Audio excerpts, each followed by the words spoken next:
喂，我哋好耐冇介紹過 OVD 嘅手錶啦，佢終於有新款出啦。係呢個新款個概念係嚟自於70年代嘅 Racing Legend Watch， 即係70年代嘅賽車傳奇嘅手錶啊，致敬呢樣嘢。頭搖又尾擺啊！係啊，嗱咁咧，你見到咁 colourful 嘅啲錶咧，其實靈感點嚟咧，就係嚟自於咧70年代一個好經典嘅賽車嘅賽事，就叫 Canadian American Challenge Cup。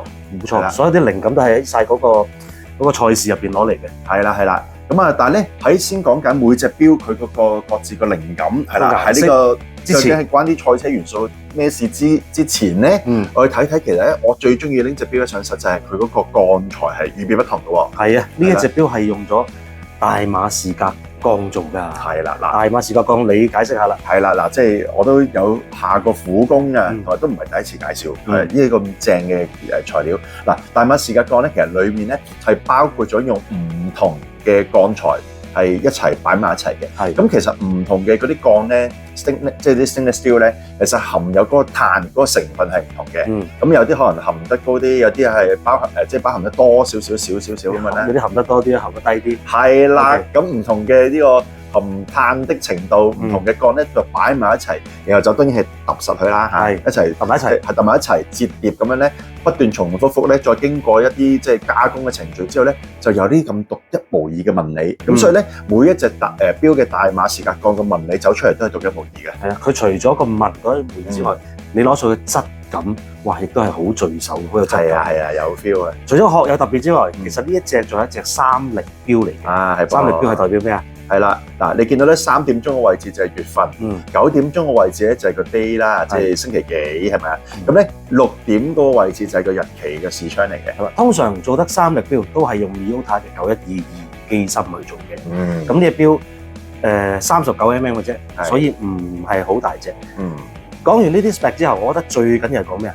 哇！佢嗰個 colour combination 係所有嘅配色都好特別，佢唔係求其配喎。我哋逐隻講下，因為每一隻都係有個主題嘅。最吸睛嘅，我覺得第一隻我一定要睇呢隻粉藍色呢隻。係。其實佢呢隻錶個靈感係代表乜嘢嘅咧？嗱，呢隻我知道佢嘅啲法文嚟嘅喎，Le Mans咁樣係咪啊？Le Mans 係啊，Le Mans係一個好傳奇嘅賽事拉力賽嚟嘅。係喺邊度發生嘅？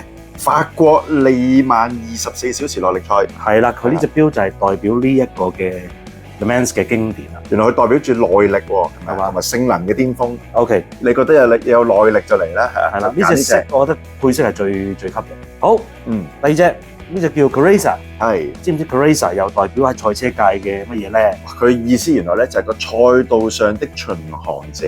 嗱，聽落你係咪覺得好優雅？其實係代表一種咧好優雅，但係又有好有速度感嘅一種即係揸車嘅風格。不過我坐過你手車喎，你都可能係 Carrera 嚟嘅，係嘛？巡航者係嘛？係啦，我唔知佢似我嗰啲咁坐下架車，你嗰啲係好優雅嘅風格，係啦。好，係，哇！你原來係 Carrera啦，你揀呢隻好。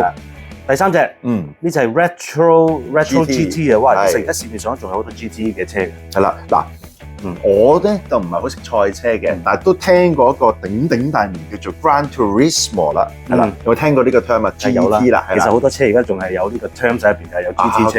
係，其實我都係啱啱有車牌啫，係啦。咁咧，咁啊。當拋書包啦，咁啊 GT 即係 Retro GT 就嚟自於呢一個嘅即係跑車美學呢個咁嘅 concept 啦。咁所以呢隻錶就係向呢個 concept 致敬嘅。好，第四隻色，OK， 都係有少少深藍色帶嘅。呢一隻就叫唔識讀喎喂 ，MONZAR Monza R 咁啊，係 Monza R 咁。Monza R 咧就係喂佢致敬咩㗎？意大利嘅一個好經典嘅賽道，個賽道名就叫 Monza 咯。OK， 係啦，好。咁所以咧，佢係代表緊一個咧速度同埋歷史嘅代名詞啊。聽到係咪覺得好勁咧？都唔肯定佢講乜係咪啊？啲勁嘢有時我有啲凡人都未必 get 到嘅，但係最緊要我就膚淺啲，靚仔就得㗎啦，隻錶係啦，擺上手都係靚嘅，4隻都靚係啦。拉屎一隻色，呢隻啦，又點讀啊？哇！呢個 Targa F 係啊 ，Targa 佢又致敬緊啲乜嘢？係啦 ，Targa F 咧係向一個傳奇經典嘅賽道，就叫做咧 Larga Florio。Larga Florio 係世界上最古老嘅公路賽車嘅一個賽事之一。係啦，嗱呢5隻都致敬晒5樣嘢啦。我覺得最緊要都係個簡樣。配色嘅啫，係咪？係啦，外貿協會係啦，係啦。咁啊，一次過 show hand 俾你重新睇一次啊！嗯。